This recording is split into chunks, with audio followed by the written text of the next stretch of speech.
오늘 우리에게 주시는 하나님의 말씀 구약 성경입니다. 열왕기하 7장 1절에서 9절 말씀까지 보도록 하시겠습니다. 구약 성경 572쪽입니다.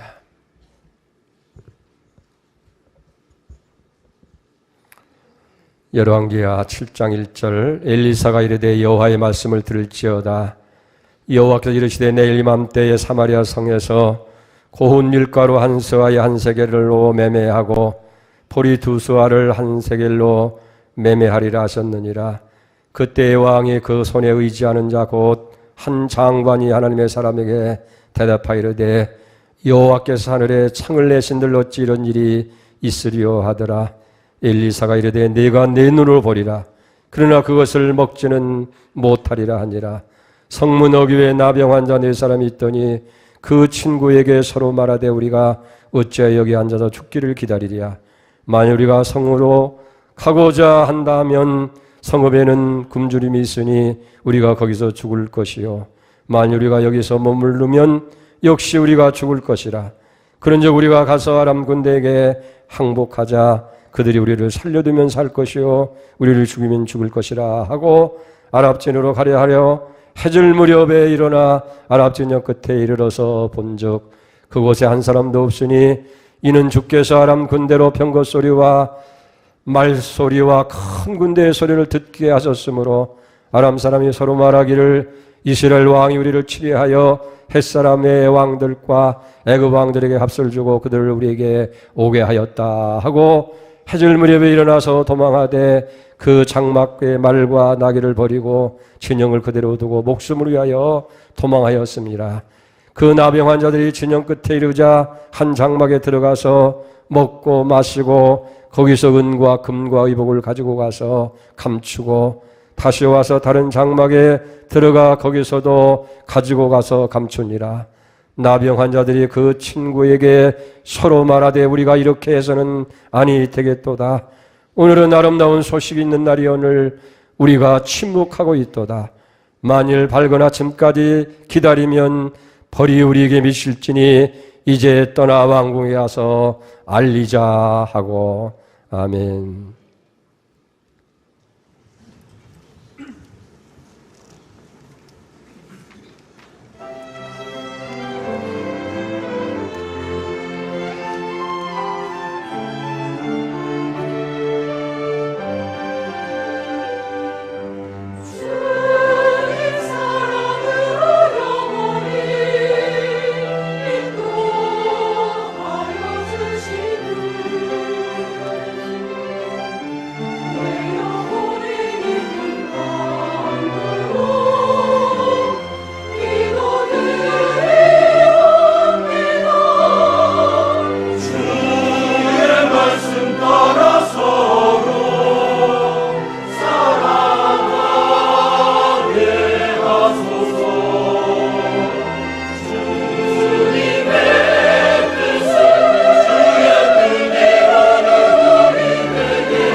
아멘. 할렐루야. 감사합니다.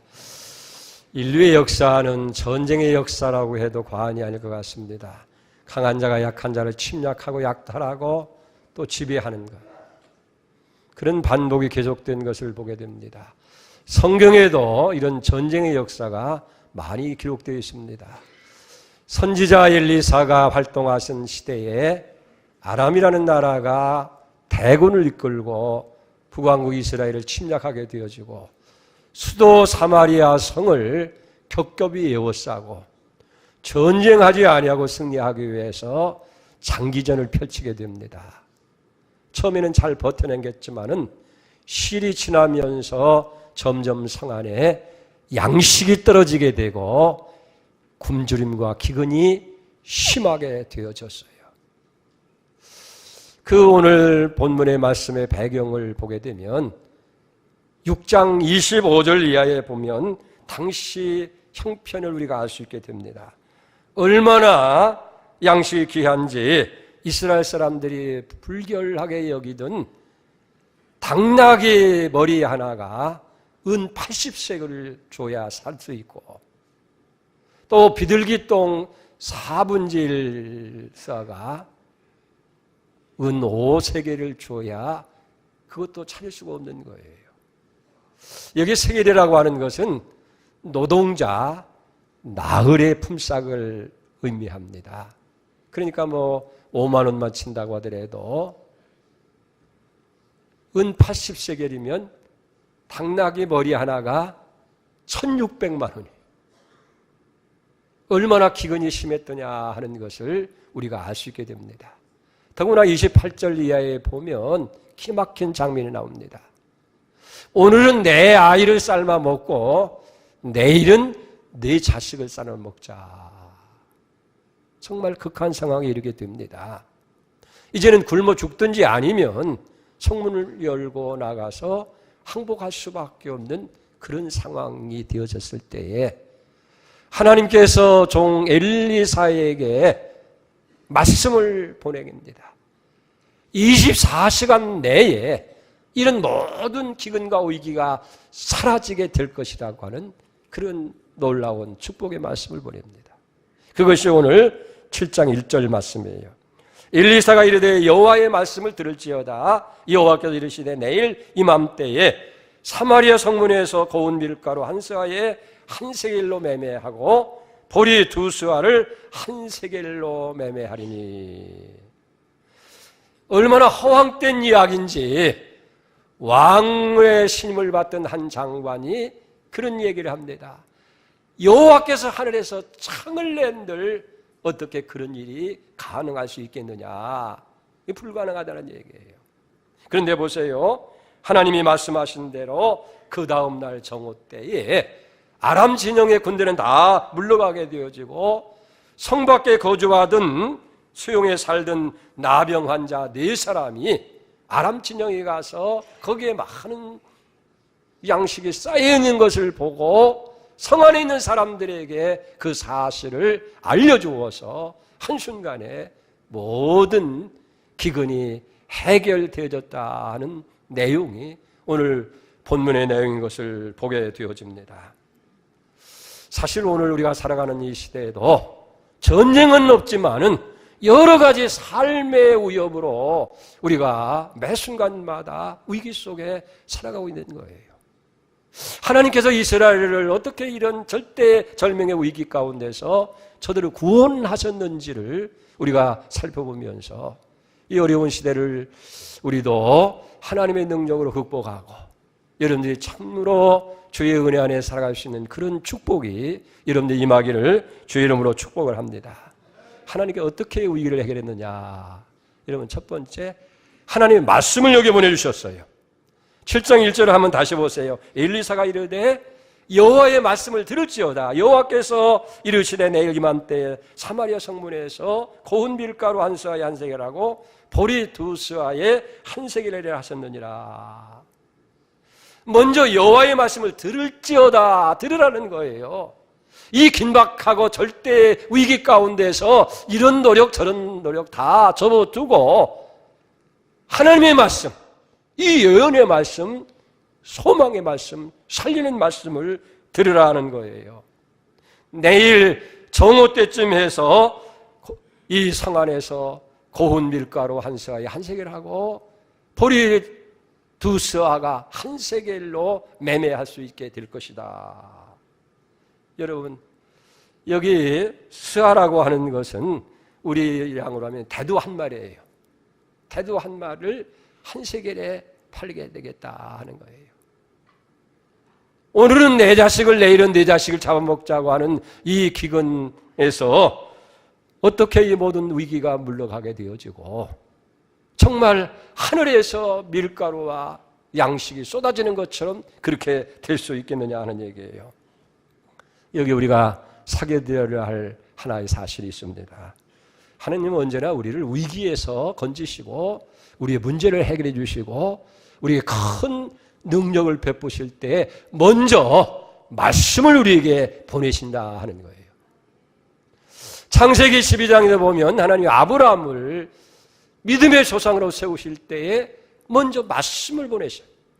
창세기 12장 1절에 뭐라고 말씀합니까? 여호와께서 아브라함에게 이르시되 너는 너의 고향 친척 아비 집을 떠나 내가 네게 보여줄 땅으로 가라. 내가 너로 큰 민족을 이루고 네게 복을 주어 내 이름을 창대케 하리니 너는 복이 될지라. 하나님이 큰 민족, 창대한 사람 복의 근원 만들기 전에 먼저 무엇을 했느냐면 아브라함에게 말씀을 보내신 거예요. 내가 취한 곳으로 가라. 그러면 이와 같은 복을 주시리라. 여러분, 누가복음 신약성경 누가복음 5장에도 보면 예수님께서 베드로에게 큰 기적을 베풀어 주시기 전에 먼저 말씀을 주셨어요. 누가복음 5장 4절에 보니까 말씀을 마치고 시몬에게 이르시되 깊은 곳에 가서 그물을 내려 고기를 잡아라. 그때 베드로가 뭐라고 합니까? 주여, 밤이 맞도록 수고해서 얻은 것이 없지만은 내가 말씀에 의지해서 그물을 내립니다 하고 그물을 내렸더니 빈 그물이 가득 채워지는 놀라운 역사가 일어나는 거예요. 예수님께서 마리아에게 잉태되실 때에도 먼저 마리아에게 하나님께서 천사를 통해서 말씀을 주십니다. 누가복음 1장 28절에 보면 그에게 들어가 이르되 은혜 받을지어다요 편안할지어다 주께서 너와 함께 하시도다. 이렇게 큰 역사를 이루시고 하나님께서 큰 일을 이루실 때 먼저 말씀을 보내셨다. 우리가 잘 아는 대로 천지를 창조할 때에도 하나님의 행동을 먼저 하신 것이 아니에요. 말씀이 먼저였어요. 빛이 있으라 할 때에 빛이 있었습니다. 태양과 별과 달이 있으라 할 때 있었고 땅과 바다와 식물과 짐승이 있으라 할 때에 그대로 이루어지는 것을 보게 됩니다. 우리 사람은 언제나 행동이 앞서지만은 하나님은 언제나 말씀이 앞서시는 거예요. 먼저 말씀을 보내시고 그 말씀을 길을 삼으셔서 거기에 하나님의 놀라운 기적과 역사를 이루고 있는 것을 보게 되어집니다. 이스라엘 백성들 보세요. 왜 그들이 하나님 믿는 백성들이 선택한 백성이 망했습니까? 그 이유에 대해서 호세아는 4장 6절에 이렇게 얘기를 합니다. 내 백성이 지식이 없음으로 망하는도다. 네가 지식을 버렸으니 나도 너를 버려 내 제사장이 되지 못하게 할 것이요 네가 내 하나님의 율법을 잊었으니 나도 네 자녀들을 잊어버리리라. 한 민족이나 한 국가의 위기는 그 백성이 하나님의 말씀을 떠날 때 오게 되는 거예요. 그러나 저들이 잘못을 깨닫고 하나님 말씀으로 돌아오고 하나님 말씀을 의지할 때에 다시 회복되는 역사가 주어진 줄로 그렇게 믿습니다. 예수님도 분명히 얘기잖아요. 사람의 입으로 나오는 사람이 떡으로만 사는 것이 아니라 하나님의 입으로 나오는 말씀으로 사는 것이다. 그렇게 얘기합니다. 아모스 선지자를 통해서 우리에게 권면하시잖아요. 8장 11절에 보면 주 여호와의 말씀이니라. 보라 날이 일지라 내가 기근을 땅에 보내리니 양식이 없어 주림이 아니며 물이 없어 가람이 아니요 여호와의 말씀을 듣지 못하는 기간이라. 죽어 장사에서 무덤에 썩어가고 있는 나사로를 살릴 때에도 말씀이 먼저 선행됩니다.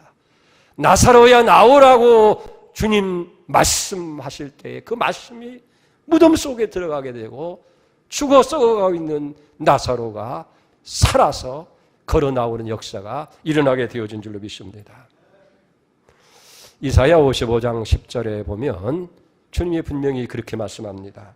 이는 비와 눈이 하늘로부터 내려서 그리로 되돌아와 가지 아니하고 땅을 적셔 소출이 나게 하며 싹을 나게 하며 파종하는 자에게 종자를 주며 먹는 자에게 양식을 줌과 같이 내 입에서 나가는 말도 헛되이 내게 돌아오지 아니하고 나의 기뻐하는 뜻을 이루며 내가 보낸 일에 형통함이라.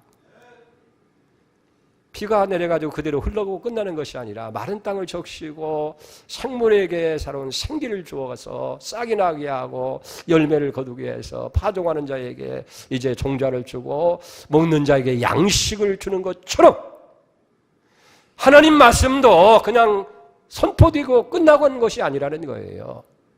그 말씀을 통해서 하나님의 기뻐하시는 뜻이 이루어지고 그 말씀을 받는 자들에게 하나님께서 형통한 길로 이끌어 주실 것이다라고 여기 말씀하고 있는 것을 보게 됩니다. 이스라엘 백성들을 이 절대적인 위기에서 구원하는 것이 먼저 선지자를 통해서 말씀을 보내셔서 그 말씀을 통해서 이루신 거예요. 그리고 결과적으로 하나님의 뜻을 이루고 저들에게 축복의 길을 열어준 줄로 믿습니다. 그렇다고 한다면 오늘 우리의 위기, 우리의 문제는 무엇으로 해결될 수 있겠느냐 하는 거예요.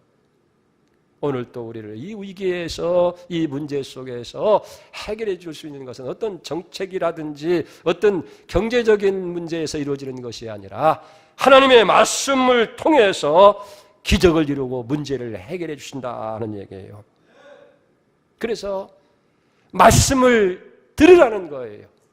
말씀을 받으라는 거예요. 그럴 때 문제가 해결되고 위기는 물러가게 되어지고 큰 기적으로 우리의 생애를 채울 줄로 믿습니다. 여러분, 그렇기 때문에 이사야는 안타까운 마음으로 우리에게 당부하잖아요. 이사야 55장 2절을 보세요. 너희가 어찌하여 양식 아닌 것을 위하여 은을 달아주며 배부르게 하지 못할 것을 위하여 수고하느냐. 내게 듣고 들을지어다. 그리하면 너희가 좋은 것을 먹을 것이며 너희 자신들이 기름진 것으로 즐거움을 얻으리라. 내게 귀를 기울이고 내게 나와서 들으라. 그리하면 너희 영혼이 살리라. 내가 너희를 위하여 영원한 언약을 맺으니 곧 다윗에게 허락한 확실한 은혜니라. 듣고 들으라는 거예요. 귀를 기울이라는 거예요.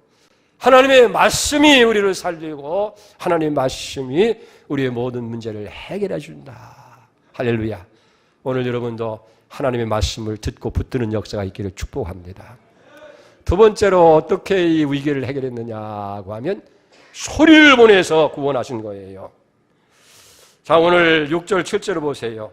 이는 주께서 아람 군대로 병거 소리와 말소리와 큰 군대 소리를 듣게 하심으로 아람 사람이 서로 말하기를 이스라엘 왕이 우리를 치리하여 햇사람의 왕들과 애굽의 왕들에게 값을 주고 그들을 우리에게 오게 하였다 하고 해질 무렵에 일어나서 도망하되 그 장막의 말과 나귀를 버리고 진영을 그대로 두고 목숨을 위하여 도망하니라 그랬어요.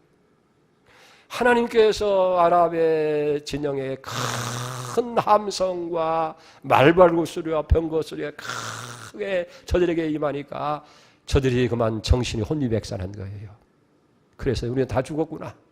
차라리 도망치는 게 좋겠다. 뭐 지휘계통도 다 무너지고 다 장막도 말도 거기 있는 모든 양식도 다 버리고 도망치게 되지니까 거기 있는 수많은 그 양식과 은금 모든 것들이 결국은 이스라엘 백성이 차지하게 되어졌다 하는 거예요. 이게 하나님께서 자기 백성을 구원하실 때 먼저 말씀을 보내셨어요. 말씀을 통해서 구원하시고 그 다음에 큰 소리를 보내셔서 모든 적들을 물리치시고 여기 새롭게 하시는 역사가 있게 되는 줄로 믿습니다.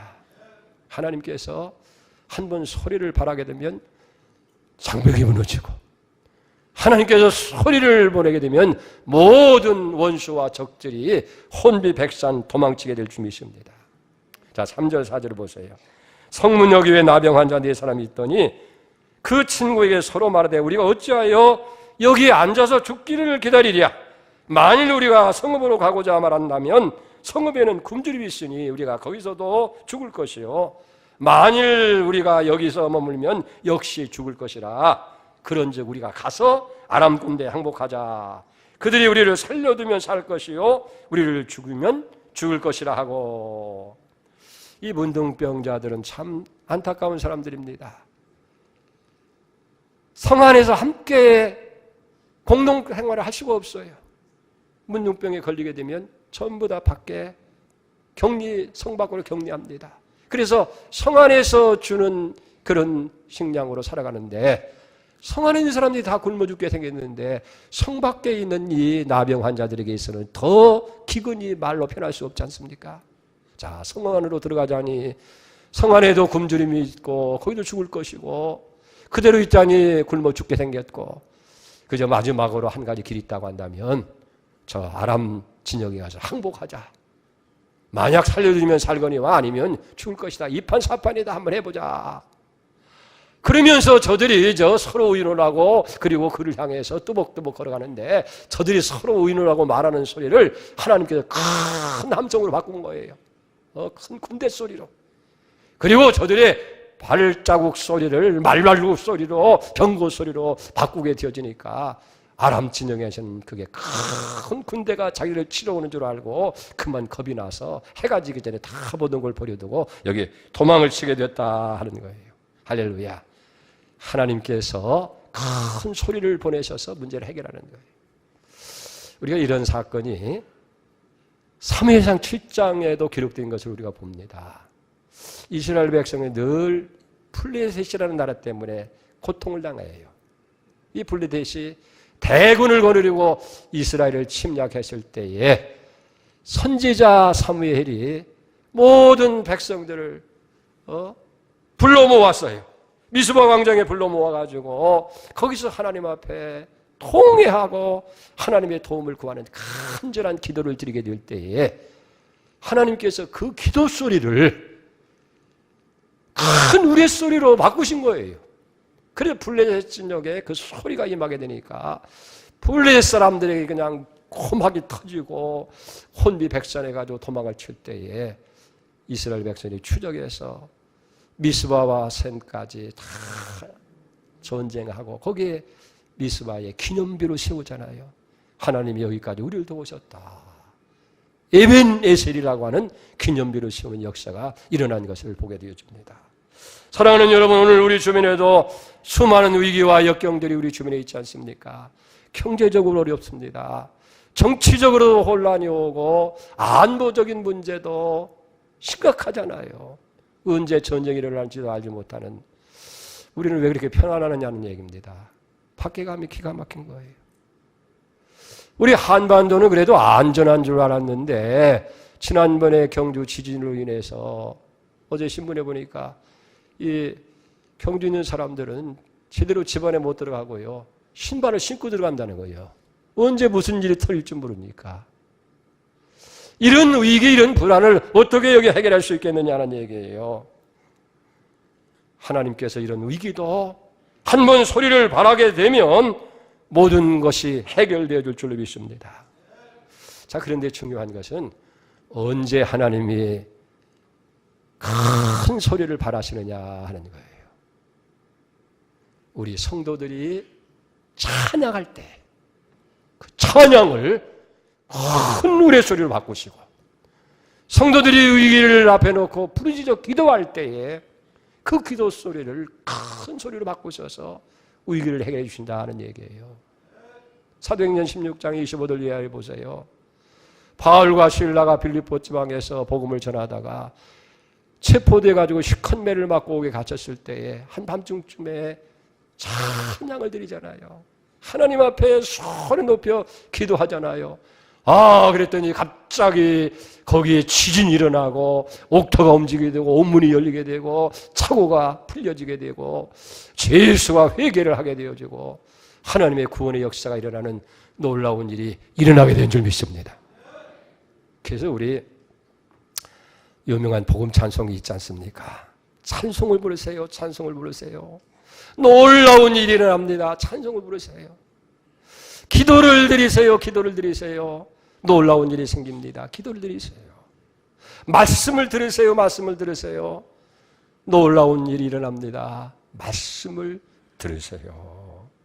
여러분, 하나님께서는 우리의 찬양을, 우리의 기도를 큰 소리를 바꾸셔서 원수를 멸하기도 하고 모든 문제를 해결하는 줄로 믿습니다. 어느 신실한 성도가 있었어요. 근데 집이 많이 가난합니다. 근데 그 옆에는 아주 굉장한 부자가 살고 있었는데 이 부자가 가만히 보니까 저것들은 먹을 것도 제대로 없고 가난하게 찢어지게 가난하게 살면서 뭐가 저렇게 좋아서 날마다 희낙 나가고 저렇게 불행해 보이지 않고 행복해 보이는가. 그런데 자기를 보니까 자기는 날마다 산해진 물 먹고 모든 것이 다 갖춰져 있는데도 전혀 행복하지 않고 불행하다는 거예요. 그래서 셈이 났어요. 어떻게 하면 저 가난한 것들, 저 예수 믿는 것들 골탕을 먹일까 그렇게 생각을 하는데 어느 날 기회가 왔어요. 그 옆을 가만히 들어가다 보니까 안에서 뭐 소리를 들려요. 가만히 듣고 보니까 하나님 양식이 떨어졌습니다. 하늘문을 열고 성경의 얘기처럼 양식을 주십시오. 그렇게 간절히 기도하는 거예요. 옳거니 때가 왔구나 하고 이 부자가 자기 곳간에서 가마에다가 그냥 양식을 칵 담아가지고 그 울타리 너머로 던졌다는 거예요. 쿵 하고 소리가 나니까 기도하다 말고 나가보니까 아이고 쌀가마가 그냥 마당에 떨어졌으니까 하나님께서 하늘에서 쌀가마 주셨다고 너무 좋아가지고 자기만 좋아하는 것이 교회 가서 간증을 하는 거예요. 기도했더니 하나님께서 쌀가마를 떨어주셨다고. 그때 부자가 뭐라고 합니까? 하나님은 무슨 개빽다기 하나님이냐? 내가 쌀가마 던졌는데 소리를 줍니다. 그랬더니 이 가난한 사람 하는 얘기 들어보세요. 야, 하나님 참 놀라우신 하나님이다. 하나님 참 멋지신 하나님이다. 어떻게 저 구두쇠 부자 창고에서 쌀을 퍼다가 우리 마당에 던져넣게 하셨느냐. 할렐루야, 감사합니다. 여러분, 잠언 33장 22절에 보면 선인은 그 산업을 자자 손손에게 끼쳐도 죄인의 재물은 의인을 위하여 쌓느니라 그랬어요. 불신자들이 열심으로 재물을 모아 쌓는데 결과적으로는 믿는 자를 위해서 쌓는 것이 된다 그 말이에요. 자, 세 번째 어떻게 하나님께 이 놀라운 일을 이루셨느냐. 아람 군대에 쌓여있던 그 많은 군량미들이 그리고 그 모든 은금이 전부 다 이제 사마리아 성으로 옮겨지게 되는 거예요. 그래서 백성들이 그것을 인해서 문제가 해결되고 기근이 해결되는데 이 놀라운 일들을 누구를 통해서 이루었느냐고 하면 여기 성 밖에 있는 나병 환자들을 통해서 하셨다 하는 거예요. 저들은 참으로 보잘것없고 비참한 사람들입니다. 그런데 이렇게 성에서 함께 살 수 없이 버려진 자고 하나님께 저주받은 자로 인정할 수밖에 없는 그런 사람들을 통해서 이 엄청난 일을 이루게 하셨다. 여기 참 중요한 거예요. 이 나병 환자들이 죽으면 죽으리라고 하고 거기를 향해 갔는데 다 도망갔잖아요. 가서 보니까 아람 군인은 하나도 없고 장막마다 텅텅 비었는데 산해진 미 뭐 다 쌓여있고 그래서 먹고 마시고 좋은 것은 갖다가 감추고 이 장막 저 장막 하다가 불현듯 무슨 생각을 했습니까? 우리가 이렇게 먹고 마시는 동안 저 성 안에 있는 수많은 백성들은 굶어서 죽고 있지 않느냐 하는 자각이 일어난 거예요. 구절을 보세요. 나병 환자들이 그 춘교에 서로 말하되 우리가 이렇게 해서는 아니 되겠도다. 오늘은 아름다운 소식이 있는 날이 오늘 우리가 침묵하고 있도다. 만일 밝은 아침까지 기다리면 벌이 우리에게 미칠지니 이제 떠나 왕궁으로 가서 알리자 하고, 이렇게 좋은 날, 아름다운 소식이 있는 날인데 우리가 침묵하고 잠잠하고 있지 않느냐. 지금 저 성 안에는 쌀 한 톨도 없고 한 줌의 밀가루도 없어서 굶주려 죽어가고 있는데 우리는 이렇게 잘 먹고 잘 살고 있다. 우리가 이렇게 무관심한 행동을 계속한다면, 왜 이웃을 등지고 살아가는 일을 내일 아침까지 계속한다면 하나님은 우리에게 반드시 벌을 내릴 것이다. 그러니 이제도 늦지 않았다. 일어나 가자. 저 왕궁에 가서 이 아름다운 소식을 전하자. 만약 오늘 성경 말씀이 여기 나병 환자들은 잘 먹고 잘 살다가 죽었다, 그리고 성 안에 있는 사람은 다 굶어 죽었다라고 그렇게 결론이 내려진다고 한다면 얼마나 허망하겠느냐 하는 얘기예요. 여러분, 축복이 무엇입니까? 유명한 성서학자 전교인 박사는 이렇게 얘기합니다. 축복은 종말과 관계에 있어서 먹고 마시고 감추고 쌓는 부귀 영화가 아니라 적절히 나눠줄 수 있는 여유와 하나님을 위해 사용하는 지혜다. 그렇게 이야기한 바가 있습니다. 사랑하는 여러분, 하나님께서 우리에게 복을 주셨어요. 우리가 굶주리지 않도록 먹을 것도 주셨고 편안한 삶을 살 수 있도록 삶의 여유도 주셨습니다. 우리가 모두 하나님의 축복으로 잘 살고 있잖아요. 그런데 우리가 이렇게 잘 살고 잘 먹고 죽었다, 이게 우리 삶의 이야기의 전부일 수는 없지 않느냐 하는 얘기예요. 우리 스스로 내 삶에 대한 질문을 던져볼 필요가 있습니다. 하나님이 나를 이렇게 축복하신 의미는 무엇인가? 우리의 행위가 참으로 선한 행위인가?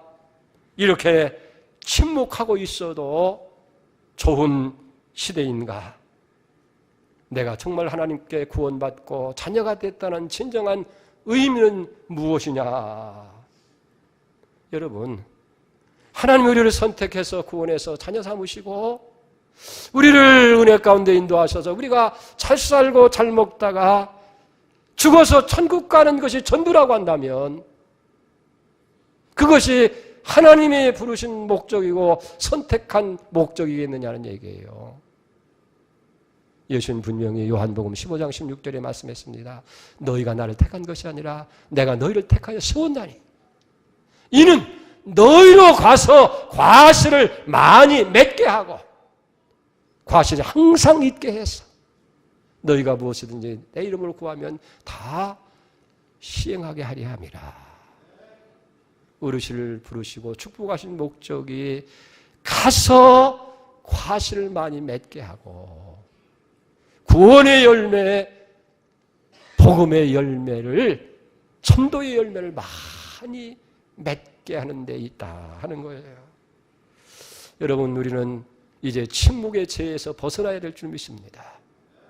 언제까지 우리 주변에서 위기 속에 있는 사람들을 외면한 채 그저 우리만 즐기고 우리만 즐거운 삶 가운데 있어야 되겠느냐 하는 얘기예요.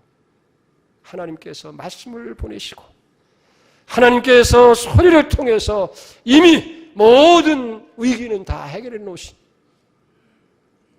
이 구원의 기쁜 소식이, 아름다운 소식을 가서 알리자, 전해야 되어진다 하는 거예요. 여러분, 다시 한번 보세요. 오늘날 아름다운 소식이 있는 날에 오늘 우리가 침묵하고 있도다. 만일 밝은 아침까지 기다리면 벌이 우리에게 미칠지니 이제 떠나 왕궁에 가서 알리자. 로마서 1장 16절에도 보면 내가 복음을 부끄러워하지 아니하나니 이 복음은 모든 믿는 자에게 구원을 주시는 하나님의 능력이 됨이라. 침묵의 자리에서 힘써 이 아름다운 소식, 이미 하나님께서 다 이루어놓으신 이 복된 소식을 여러분이 나누는 역사가 있기를 축원드립니다. 기도하겠습니다. 하나님 아버지, 사마리아 성의 위기 속에서 먼저 말씀을 보내셔서 내일 이맘때쯤 너희들이 풍성한 것을 나누리라. 그리고 원인이 되어지는 아람 군대는 큰 소리를 통해서 다 해결하시고 보잘것없는 나병 환자들을 통해서 이 놀라운 일을 이루신 것을 찬양합니다. 나병 환자들이 먹고 마시면서 오늘은 아름다운 소식 있는 날인데 우리 행위가 옳지 아니하다. 침묵할 수 있겠느냐? 밝은 아침까지 계속된다면 하나님은 필경벌을 내릴 것이다. 가서 왕궁에 알리자. 저들을 통해서 이 위기가 해결되어지는 기적이 일어난 줄 믿습니다. 우리도 이 복된 소식을 전하는 저들 되게 해 주시옵소서. 예수님의 이름으로 감사하며 기도 올려옵나이다. 아멘.